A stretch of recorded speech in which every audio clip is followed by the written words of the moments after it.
Bienvenidos a México al Día. Estas son las noticias de hoy, 14 de junio. Falleció a los 85 años de edad Antonio Chedraui, arzobispo de la Iglesia Ortodoxa en México.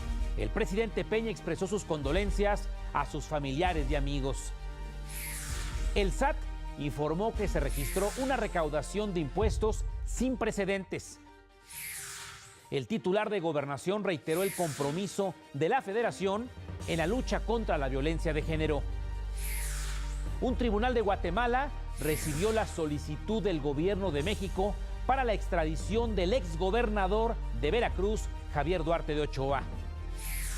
La Secretaría de la Función Pública inició procesos contra filiales en México de la firma brasileña Odebrecht. El secretario de Estado de la Unión Americana, Rex Tillerson, afirmó que cárteles mexicanos tienen vínculos con terroristas. En noticias internacionales, el líder de los republicanos en la Cámara de los Representantes y otros 4 congresistas resultaron heridos en un tiroteo en Virginia. Y en noticias deportivas, el Tri ya está en Rusia para la Copa Confederaciones. Quédese con nosotros porque aquí lo vamos a poner al día.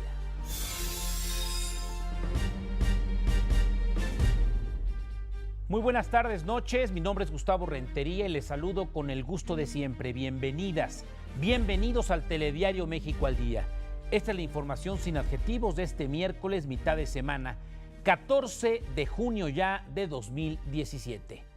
Esta madrugada falleció a los 85 años de edad don Antonio Chedraui, Sayedna Chedraui, arzobispo de la Iglesia Católica Ortodoxa de México, Venezuela y Centroamérica. Sus restos llegaron alrededor de las 6 de la tarde a la Catedral de San Pedro y San Pablo en el municipio de Huixquilucan, en el Estado de México, y estarán expuestos hasta el viernes 16 de junio. Las exequias iniciaron esta misma tarde, en la que únicamente estuvieron familiares. Se espera que mañana jueves, a partir de las 14 horas, tiempo del centro de la República Mexicana, funcionarios de gobierno, empresarios, amigos de Sayedna, asistan a darle el último adiós. Ya verá usted también desfilar a prácticamente toda la comunidad libanesa ortodoxa radicada en nuestro país. Será el viernes por la tarde cuando se realice el sepelio y sus restos descansen en esa catedral. Deja mucho para la Iglesia Ortodoxa porque levantó el nombre de la ortodoxia en todo el país, en todo México, y realmente pueden ver esta iglesia, esta catedral tan grande, que es una de las cosas que él dejó. Dejó un monasterio en Jilotepec, una iglesia en Mérida, junto a la comunidad. Lo invito a conocer un poco más de quién fue Sayedna Antonio Chedraui. El jerarca de la Iglesia Ortodoxa de Antioquía, Antonio Chedraui Tanús, nació en la ciudad de Trípoli, Líbano, el 17 de enero de 1932. Él mismo se enorgullecía de su origen humilde. A los 13 años me fui al seminario. Y allí en el seminario me incliné hacia la vida sacerdotal. Estudió teología y filosofía en la Universidad de Atenas, Grecia, y se ordenó sacerdote en 1958. Su ingreso a México tuvo exabruptos. En ese entonces el gobierno le negó la entrada por su calidad religiosa. Lo logró gracias a las órdenes directas del presidente Gustavo Díaz Ordaz. En nuestro país se desempeñó como jerarca de dicha iglesia para México, Venezuela, Centroamérica y el Caribe, y ostentó el cargo de arzobispo metropolitano. Como uno de los líderes de la comunidad libanesa y árabe en México, la fama de Chedraui se consumó con la amistad de personajes poderosos del sector político y empresarial, entre ellos algunos expresidentes. No meto un secretario que los hable. Los hablo personalmente. ¿Y por qué todo el mundo? Y los atiendo de maravilla. Ahora, los que invito yo también tienen amigos.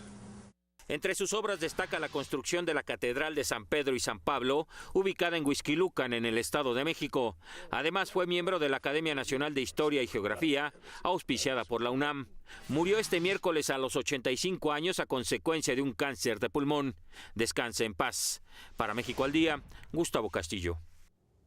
Tocayo, muchas gracias. Descansa en paz, Sayedna Chedraui. Adiós.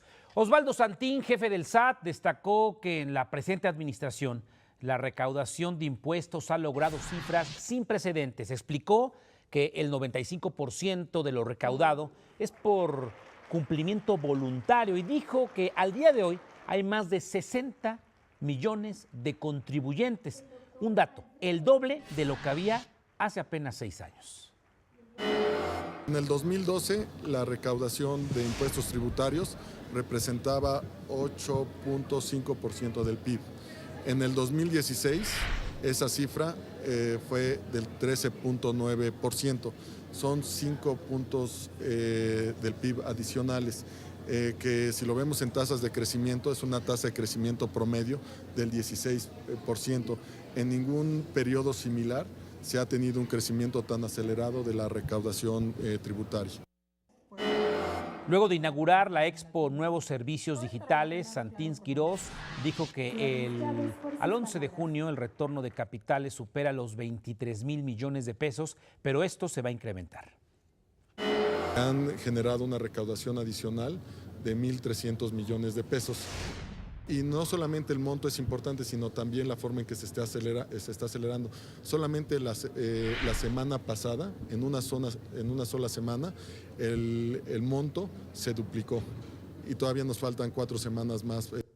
Ante la modernización del TLC, el Tratado de Libre Comercio de América del Norte, el secretario de Economía, Alfonso Guajardo, aseguró que México tiene capacidad de negociación. Mencionó que se trabaja para que este proceso sea de win-win, ganar-ganar, y no de quedar en desventaja respecto a Estados Unidos y el Canadá. Previo a la inauguración de la Expo Pyme Monterrey 2017, y Alfonso Guajardo apuntó que han encontrado buena disposición de Wilbur Ross, secretario de Comercio de la Unión Americana, por lo que se dijo confiado en que se alcanzarán buenos resultados. El titular de Gobernación, Miguel Ángel Osorio Chong, y el gobernador de Veracruz, Miguel Ángel Yunes Linares, encabezaron la instalación de la mesa de alto nivel para definir acciones contra la violencia de género en esa entidad. Al término del encuentro, Osorio Chong afirmó que continuará recorriendo el país para reforzar los mecanismos que garanticen el derecho de mujeres y niñas a una vida plena en cada entidad. Afirmó que dicha gira no se trata de un asunto electoral, sino de comprometer a los distintos órdenes de gobierno para prevenir y erradicar la violencia contra las mujeres. Esto no es de ideologías, esto no es político, esto no es de tiempo electoral, porque no hay forma de ver la violencia contra las mujeres, de atender este fenómeno, si no es en los 3 ámbitos y en total acuerdo entre los propios gobiernos.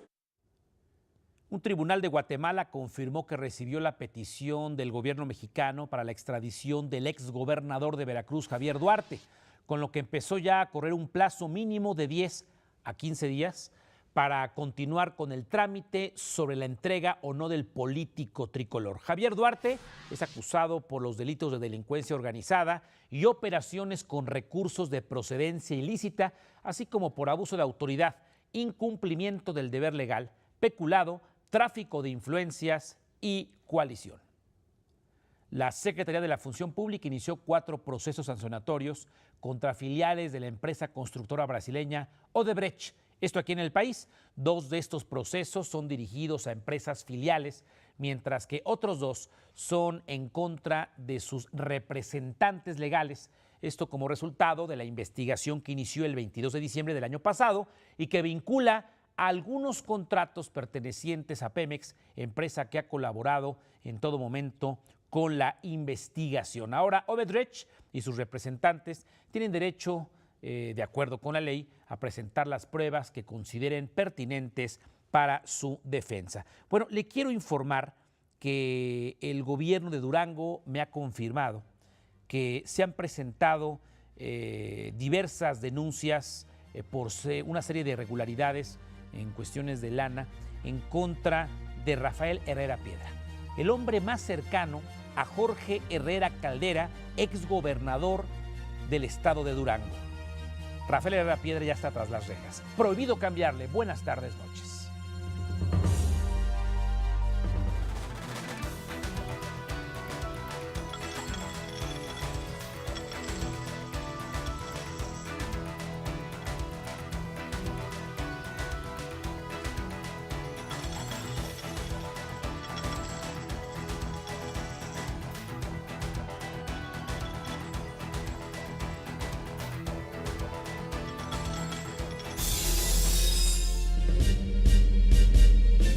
tiene usted los números fundamentales de la economía, números que debe de conocer noche a noche aquí en el Telediario México al Día. Ya ve usted el dólar rondando ahí los 18 pesos. Ana Lilia Herrera Ansaldo ya regresó al Senado de la República, como dejó la Secretaría de Educación del Estado de México. Se ha integrado a esta posición Elizabeth Vilchis. Elizabeth Vilchis es la nueva secretaria de Educación en el gabinete que encabeza el doctor Erubiel Ávila.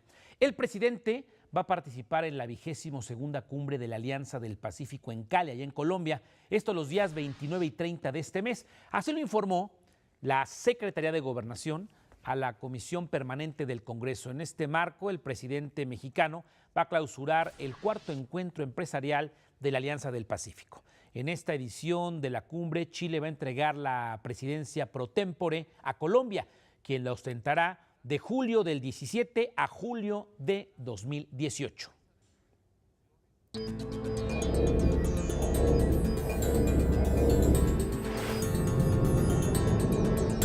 Esta mañana amanecimos con la noticia de un tiroteo en Estados Unidos. En Alexandria, Virginia, muy cerca de la capital Washington, un hombre disparó en contra de un grupo de republicanos quienes se encontraban en un campo de béis practicando para un juego de beneficencia. 5 personas resultaron heridas, entre ellas el líder de los republicanos en la Cámara de los Representantes, así como 2 policías del Capitolio. El agresor, identificado como James Hodgkinson, fue abatido. Así lo informó el propio presidente Trump. And the assailant has now died. El agresor murió por sus heridas. El FBI se hizo cargo de las investigaciones e informará conforme existan datos disponibles. De acuerdo con los reportes, Hodgkinson trabajó como voluntario en la precampaña presidencial del demócrata Bernie Sanders, quien por cierto ya condenó este ataque y dijo que cualquier tipo de violencia es inaceptable. Horas más tarde, ahí mismo en Estados Unidos, se registró un segundo tiroteo, esta vez en San Francisco, en California, dentro de una empresa de paquetería. Un hombre presuntamente empleado de la compañía entra al edificio y dispara contra sus compañeros. 4 personas mueren por estos hechos, incluido el agresor, quien después se suicidó. Las autoridades descartan cualquier vínculo terrorista. Ahí mismo en Estados Unidos, durante su comparecencia en el Comité de Relaciones Exteriores de la Cámara de Representantes, el secretario de Estado Rex Tillerson aseguró que los cárteles mexicanos tienen nexos con grupos terroristas como ISIS, el Estado Islámico. El funcionario afirmó que hay una clara conexión de las actividades del narco con organizaciones terroristas. La Reserva Federal de Estados Unidos subió su tasa de interés por 4ª ocasión en este año. Lo hizo a razón de 25 puntos base para ubicar el indicador en un nivel que oscila entre 1 y 1.25%. El aumento es una señal de que la Fed observa un mejor desempeño de la economía estadounidense, que actualmente goza, por cierto, de la tasa de desempleo más baja desde el 2001 y una inflación también baja. En Europa, la primera ministra del Reino Unido, Theresa May, estuvo en Francia, donde se reunió con el presidente de aquel país, Emmanuel Macron.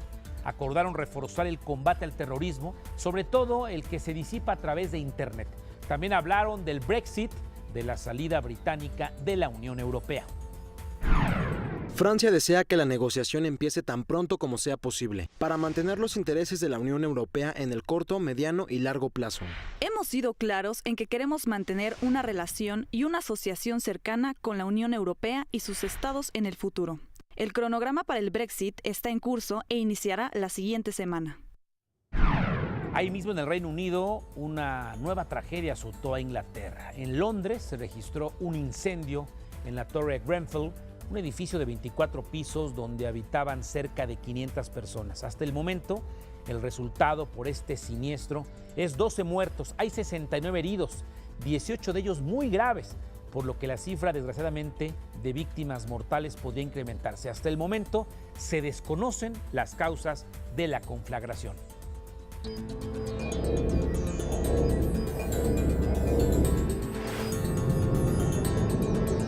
Los senadores Emilio Gamboa del PRI y Pablo Escudero del Verde descartaron que exista una posibilidad de discutir el tema de la segunda vuelta electoral propuesta por el PAN.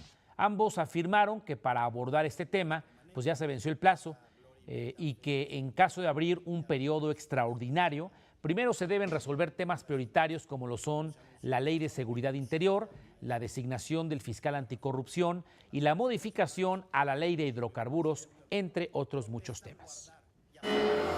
Ellos saben perfectamente que eso ya no hay tiempo, eso debió haber sido antes, ese tiempo ya pasó, tenemos reglas electorales claras y ya a estas alturas del partido no se les debe mover ni una sola coma. Lo de la segunda vuelta ya se venció el plazo, se venció el 31 de mayo. No lo veo factible en ningún periodo extraordinario. Yo creo que tenemos materias muy concretas que contestar y que ofrecerle y devolverle a la sociedad mexicana. La ley establece que no se pueden hacer cambios a la ley electoral un año antes de que inicie el proceso, pero argumenta Acción Nacional que no sería un cambio al Código Federal de Instituciones y Procedimientos Electorales, el COFIPE, sino sería la Carta Magna, y atribuyen o esgrimen que sí se puede todavía esto de la segunda vuelta electoral, como lo ha propuesto, por cierto, el ex presidente nacional del PRI, el ex gobernador de Sonora, Manlio Fabio Beltrones. ¿Qué opina usted? Este país necesita, para legitimar a los hombres que son electos, a las damas que son electos en las urnas, la segunda vuelta. ¿Qué opina? @Gustavo Redría, dígamelo en Twitter. La Sala Superior del Tribunal Electoral del Poder Judicial de la Federación ordenó a la Comisión Nacional Jurisdiccional del PRD atender una impugnación contra la presidenta nacional de ese partido. Un grupo de militantes del PRD acusó a Alejandra Barrales de violar los estatutos del partido al desempeñarse al mismo tiempo como dirigente nacional y senadora de la República. Los integrantes del tribunal señalan que han pasado 80 días desde que dicha queja fue interpuesta y que la comisión partidaria no ha resuelto nada, por lo que el asunto debe ser discutido en calidad de inmediata. Se estima que la omisión alegada es fundada, porque si bien de las constancias de auto se constata que se han hecho diversas diligencias, lo cierto es que han transcurrido 80 días sin que el órgano partidista responsable haya resuelto sobre la admisión de la queja presentada. Es fundada la omisión impugnada. Se ordena a la Comisión Nacional Jurisdiccional del Partido de la Revolución Democrática que proceda en los términos ordenados en este fallo. Un sismo, un terremoto, pues, de 6.9 grados magnitud Richter sacudió este miércoles a Chiapas, provocando daños en viviendas y derrumbes en carreteras. La Secretaría de Protección Civil de Chiapas informó que 11 personas resultaron heridas, aunque ninguna de gravedad. La dependencia estatal dio a conocer que los municipios más afectados fueron Tuxtla Chico, Tapachula, Mapastepec, Suchiate y Motocintla. En tanto, la Comisión Federal de Electricidad informó que el sismo dejó daños en la línea de transmisión de alta tensión Angostura-Chapachula y en algunas subestaciones asociadas. Prohibido cambiarle.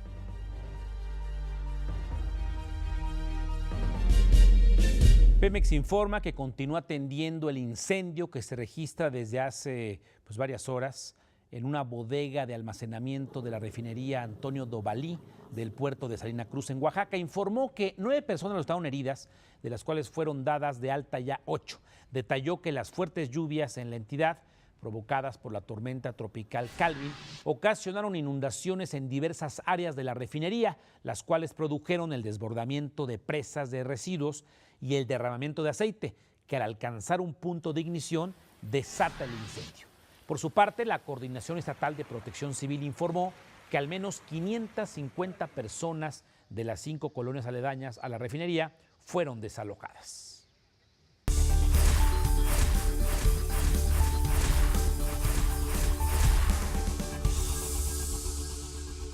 Saludo con afecto a Flor Hurtado, quien le ofrece más información. Hola Flor, ¿cómo te va? Bienvenida, buenas tardes, noches. Muy buenas noches, Gustavo, auditorio de México al Día. Los saludo con mucho gusto. Vamos a conocer qué más es noticia hoy en nuestro país. Y mire, continúa la violencia en Reynosa, Tamaulipas. Las autoridades informaron que por la balacera de ayer 4 presuntos delincuentes perdieron la vida y un taxista resultó herido. Sin embargo, la situación no termina con esos hechos. Hoy nuevamente se activaron las alarmas por un enfrentamiento entre civiles armados, esto en la colonia Granjas Económicas del Norte, también en Reynosa. Al lugar arribó personal militar quienes acordonaron la zona y controlaron la situación. En esta ocasión hubo 10 detenidos y varias armas aseguradas. Jorge Doménez Zambrano, quien fuera vocero de seguridad de Nuevo León durante la administración de Rodrigo Medina, fue vinculado a proceso en aquella entidad. Es señalado por peculado, ejercicio indebido de funciones y desvío de recursos por más de 39 millones de pesos. Cabe recordar que esta cantidad fue utilizada para contratar de manera indebida, claramente, servicios de publicidad para promocionar la imagen del entonces mandatario. Con esta acción, Doménez Zambrano no podrá salir del país sin permiso y deberá entregar su pasaporte en un lapso de 3 días como medida cautelar. Hoy se dio a conocer un video en el que se muestra el momento en el que la niña Valeria, esta chica pequeña de 11 años que fue asesinada en Nezahualcóyotl, Estado de México, sube a la combi en la que fue agredida. A lo lejos se observa cuando la pequeña desciende de la bicicleta de su padre para abordar el otro vehículo. Ante estos hechos, la Secretaría de Movilidad del Gobierno del Estado de México suspendió el servicio de las 387 concesiones de la Ruta 40, justo donde trabajaba José Octavio Sánchez, el chofer que presuntamente violó y mató a la niña. Vamos a darle la vuelta a la página. ¿Qué está pasando con el Metrobús de Reforma? Bueno, Arturo Balandrano Campos, coordinador nacional de monumentos del Instituto Nacional de Antropología e Historia, informó que el gobierno capitalino decidió iniciar la construcción de la línea 7 sin autorización plena. Sin embargo, reconoció que no se ha afectado la calidad de monumento histórico de Paseo de la Reforma. Asimismo, reiteró que el instituto ha estado supervisando la obra y lo hará hasta el final. Dimos una autorización preliminar para el cambio de la carpeta de rodamiento. Nosotros no somos parte litigante.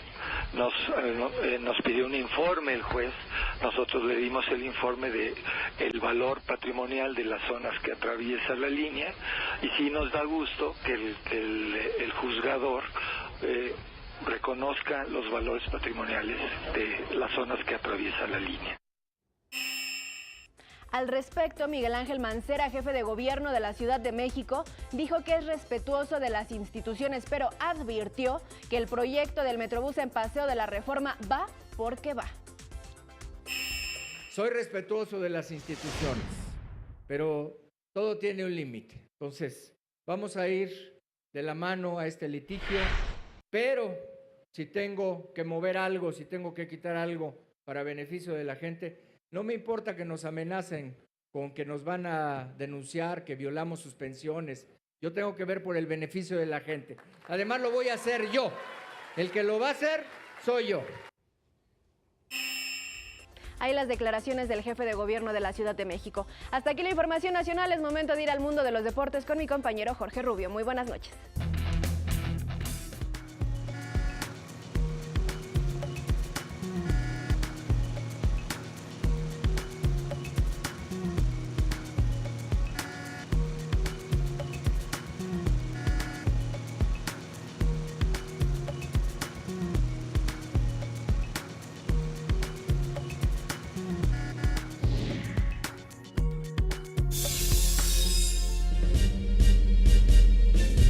Dos asuntos muy importantes. El primero, el abogado especial Robert Mueller está investigando al presidente Trump por posible obstrucción a la justicia. Esto lo reporta el periódico The Washington Post, citando a funcionarios a los que no identifica.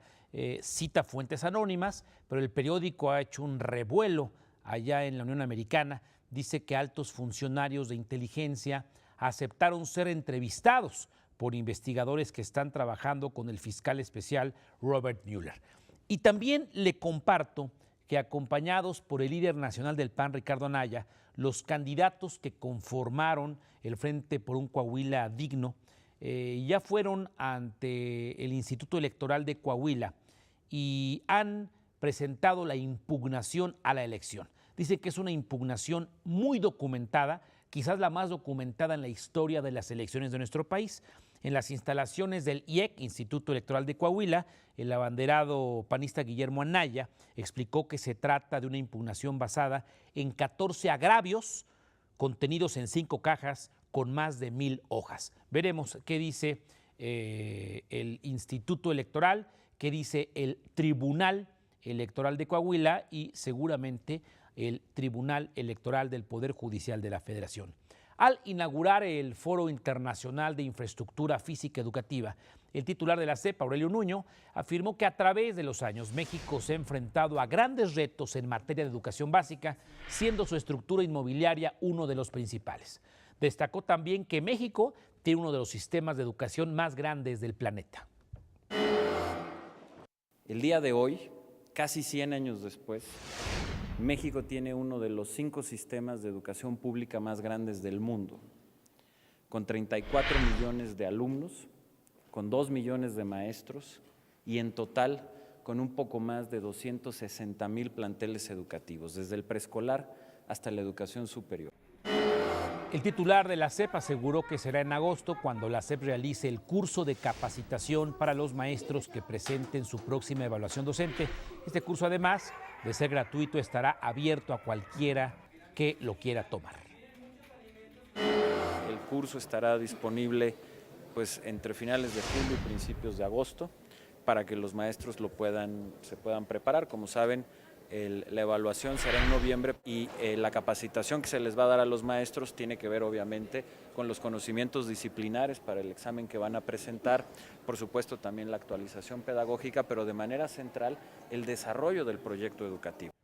En la sección internacional le platiqué del tiroteo en Virginia, en los Estados Unidos, donde se hirió a un congresista. Hace apenas unos minutos, tanto el presidente Trump y su esposa visitaron al congresista que está malherido. El Tecnológico Nacional de México y la Organización de Estados Americanos firmaron un convenio para impulsar la calidad de la educación, la ciencia y la cultura. El acuerdo tiene como objetivo desarrollar proyectos innovadores y consolidar un modelo competitivo y de calidad en la formación de capital humano para la educación superior del país. El director general de ese Tecnológico Nacional, Manuel Quintero, destacó la importancia de esta firma. Este convenio nos ayudará mucho porque alineándonos también con las metas que ha establecido la propia Organización de Estados Iberoamericanos, pues podemos hacer muchas cosas de manera colaborativa. El presidente Enrique Peña Nieto ha estado muy interesado porque la educación de México tenga la calidad para ser competitiva a nivel internacional. Mientras que el secretario general de la OEI, Paulo Speller, dijo que así se consolida la educación en toda la región. Luis Raúl González Pérez es el presidente de la Comisión Nacional de los Derechos Humanos. Habló de varios temas en una entrevista en exclusiva con este telediario. El ombudsman dijo que la migración es un tema de corresponsabilidad de todas las naciones. Y en el caso de México, el respeto que pide para sus migrantes en el norte es el mismo que debe ofrecer en la frontera sur.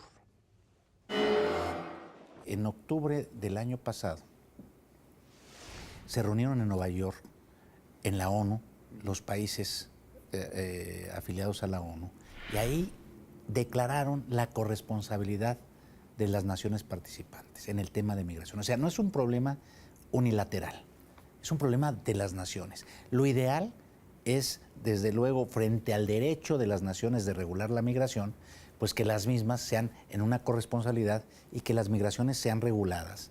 Y que en todo caso, cuando se da las circunstancias de deportación, también haya una comunicación entre los estados para evitar la vejación a la dignidad de las personas. Estos son de los tópicos que abordamos y déjeme comentar que en el caso de nuestro país, México, no es ajeno la defensa que hemos hecho desde el Ombudsman Nacional que encabezo en favor de nuestros connacionales en el norte del país.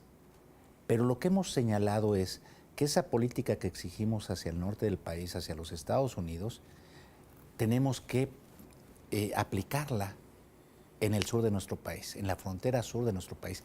Para los nacionales de otras, de Centroamérica, sobre todo el Triángulo Dorado que le llaman, de Honduras, Salvador y Guatemala, tengamos la misma política. Eso se llama congruencia. Y ese es el papel que como ombudsman debemos de señalar. El ombudsman dijo que la política migratoria que implementó el presidente Trump está generando un discurso de odio en todo el planeta.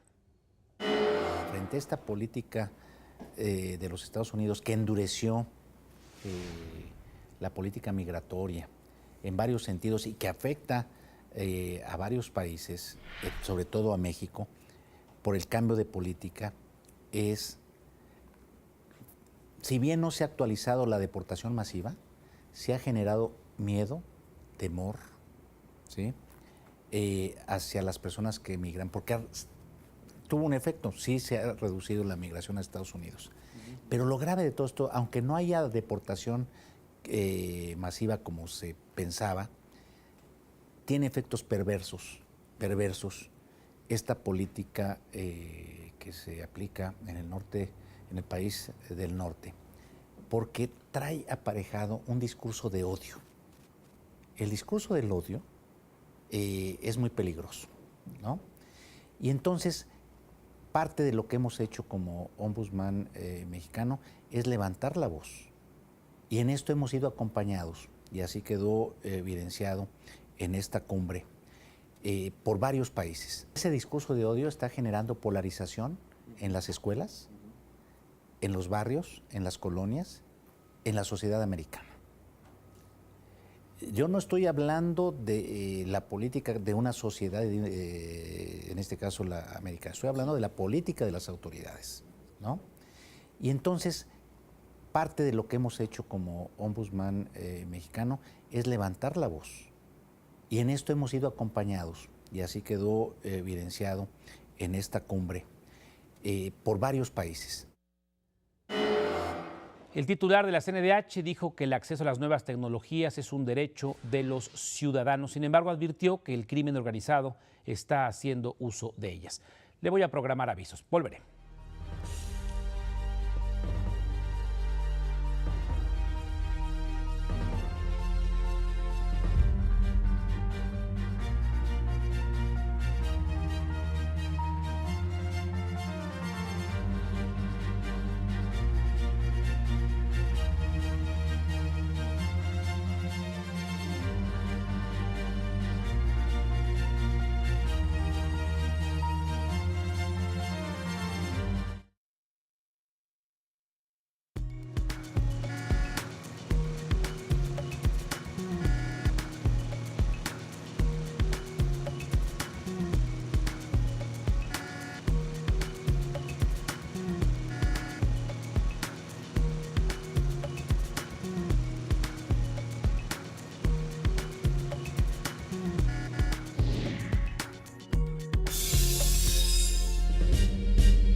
El Consejo Nacional para Prevenir la Discriminación realizó un encuentro de diálogo con diferentes actores políticos y sociales que tuvo como eje central el combate contra la homofobia y el impulso hacia un México más incluyente. Alexandra Haas, directora del CONAPRED, aseguró que este tipo de campañas buscan erradicar la discriminación hacia sectores como la comunidad lésbico, gay, bisexual, transexual, transgénero, que aunque no representa una minoría, aún continúa siendo segregada en distintos espacios de la sociedad.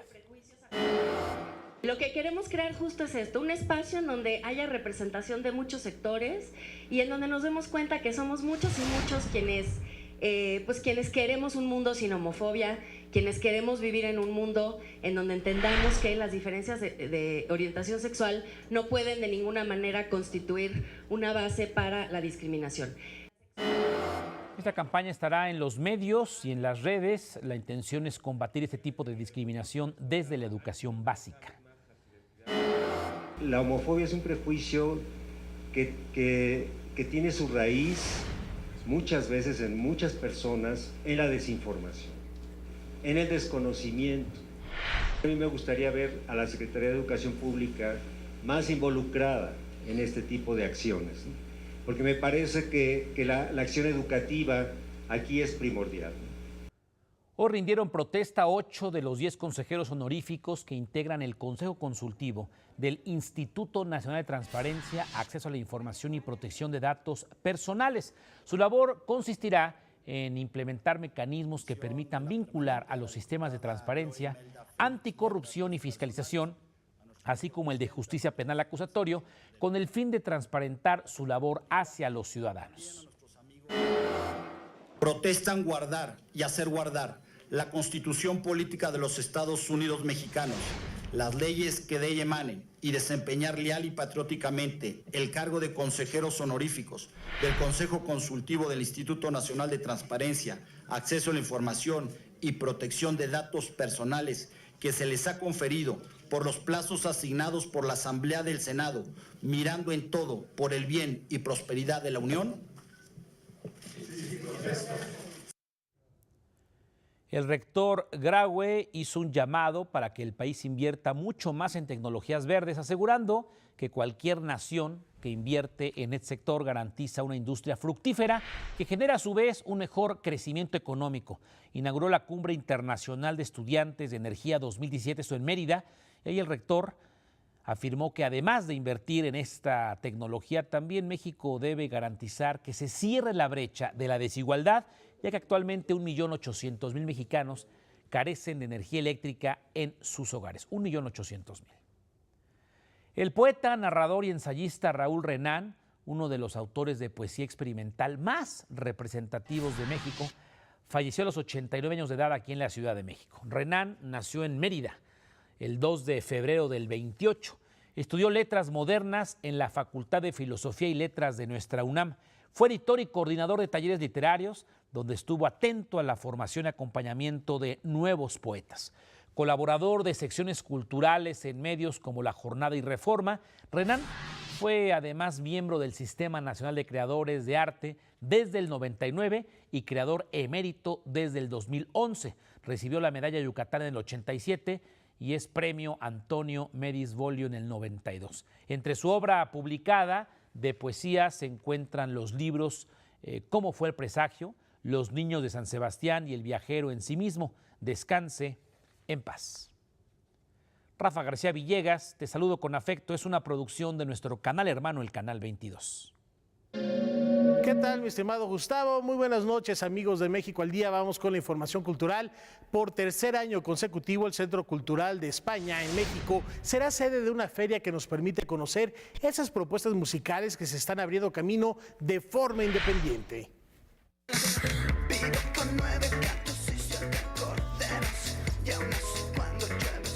Desde el área de música empezamos a abrir una escena en el centro de la ciudad, una escena de música independiente, de música alternativa, que se convirtió de alguna manera en un referente para esta ciudad. Hace 15 años, el Centro Cultural de España llegó a establecerse en una zona del centro histórico de la Ciudad de México en donde no había vida cultural nocturna.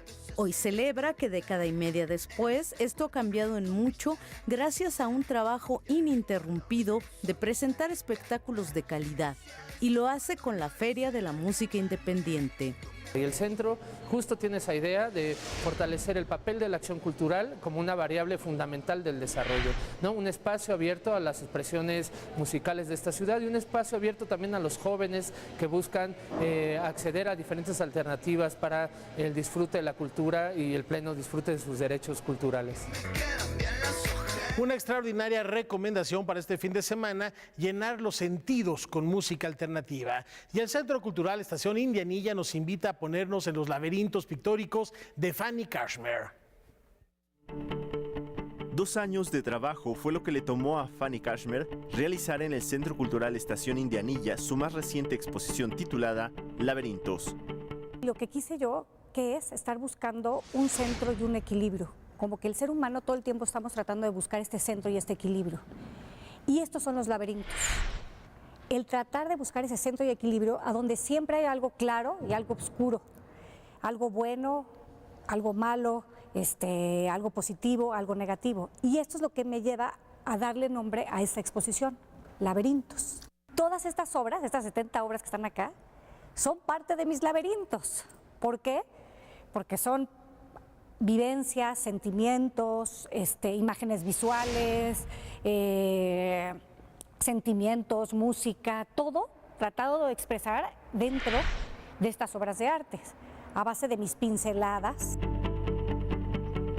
Ahí está la invitación a acercarnos también a otra propuesta de arte contemporáneo. Con esto llegamos al final de esta colaboración. Muchas gracias. Muy buenas noches.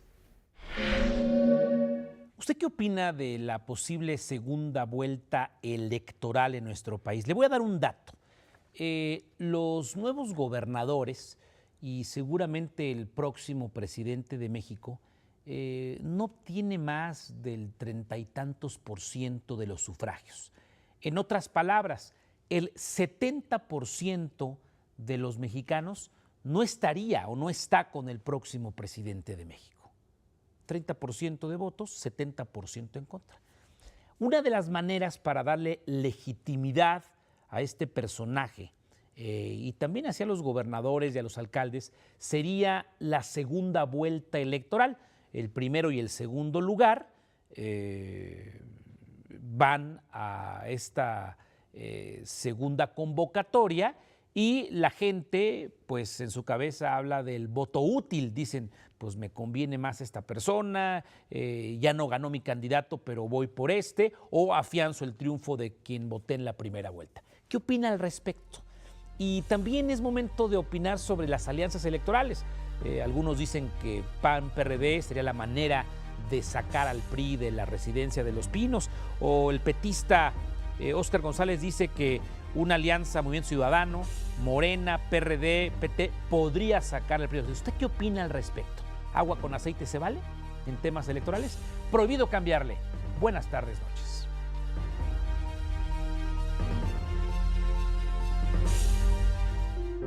Un día como hoy, pero de 1864, nació Alois Alzheimer, psiquiatra y neurólogo alemán que identificó por primera vez los síntomas de lo que luego se conocería como enfermedad de Alzheimer. El 4 de noviembre de 1906, en la 37ª Conferencia de Psiquiatras del Sudoeste Alemán, presentó la primera descripción de una demencia que posteriormente, y por sugerencia del famoso psiquiatra alemán Emil Kraepelin, recibió el nombre de enfermedad de Alzheimer. Alzheimer realizó investigaciones sobre demencias de origen arteriosclerótico y también sobre la psicosis, la psiquiatría forense y el control de la natalidad. Gaby Díaz Mercado con la efeméride de hoy. El Sistema Público de Radiodifusión del Estado Mexicano y la Academia Mexicana de Ciencias presentaron la nueva temporada de la serie de televisión Ciencia en Todos Lados. Ciencia en Todos Lados busca adentrar al espectador en el fascinante mundo de la ciencia de forma amena y entretenida. Son programas que, contra lo que uno pensaría, no lo dejan a uno con esa sensación de qué hablarán estos señores, sino de que cuando termina la emisión se queda uno muy satisfecho de saber que ha aprendido cosas. La serie de divulgación científica es producida por el Sistema Público de Radiodifusión del Estado Mexicano y la Academia Mexicana de Ciencias. El programa aborda temas de interés y actualidad con la participación de más de 100 científicos. Tenemos la participación de un número bastante grande de investigadores en todo el país, en las diferentes áreas del conocimiento, y esto ha sido una de las constantes. Haciendo un gran esfuerzo, como lo hicieron, por poder traducir el conocimiento que ellos han desarrollado a conceptos y palabras entendibles por la sociedad toda, y creo que se ha hecho un gran trabajo en ese sentido por parte de los realizadores. A través de los 13 capítulos de la cuarta temporada, el espectador podrá conocer los últimos hallazgos en temas diversos, como las vacunas, el VIH, los hongos y el universo. Está centrada básicamente en conflictos que acosan a nuestro planeta, que le preocupan a la gente, como el cambio climático, como la contaminación del aire, los combustibles fósiles. Son programas en donde nosotros dejamos que los especialistas sean los que digan, los que hablen, los que nos expliquen. Es una serie que viene muy completa. En esta temporada contamos además con la participación en la voz, nos acompaña Diana Bracho. La nueva temporada de Ciencia en Todos Lados se estrenará el próximo martes 20 de junio a las 13 horas por el canal 14.1 Una Voz con Todos. Para México al Día, Rufino Enríquez González.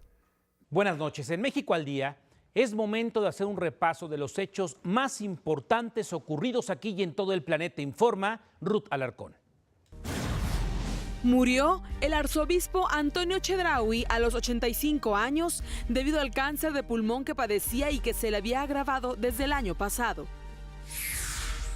El presidente Enrique Peña Nieto participará en la 22ª cumbre de la Alianza del Pacífico en Cali, Colombia, los días 29 y 30 de este mes, informó la Secretaría de Gobernación a la Comisión Permanente del Congreso de la Unión.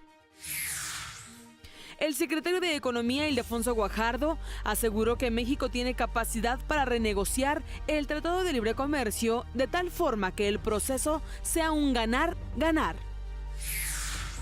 La Secretaría de la Función Pública inició 4 procesos de sanción para filiales de la constructora brasileña Odebrecht en México.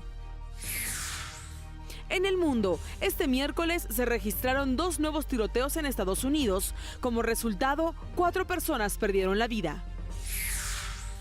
Y en los deportes, la selección mexicana inició su concentración para la Copa Oro. Eso es todo por hoy. Usted ya está enterado y sin adjetivos. A nombre de este ejército informativo y técnico que no se ve en la tele, pero bien que chambea, gracias por su sintonía. Mañana tempranito, Pati y Omar. Les recuerdo, tenemos la edición vespertina a las 2:30 de la tarde. Nos tenemos una cita mañana, noche de jueves, a las 21:09 de la noche, tiempo del centro de la República Mexicana. Yo le quiero recordar que mi nombre es Gustavo Rentería y los invito como siempre a que juntos hagamos mejores noticias para un mejor México. Pásela bien, adiós.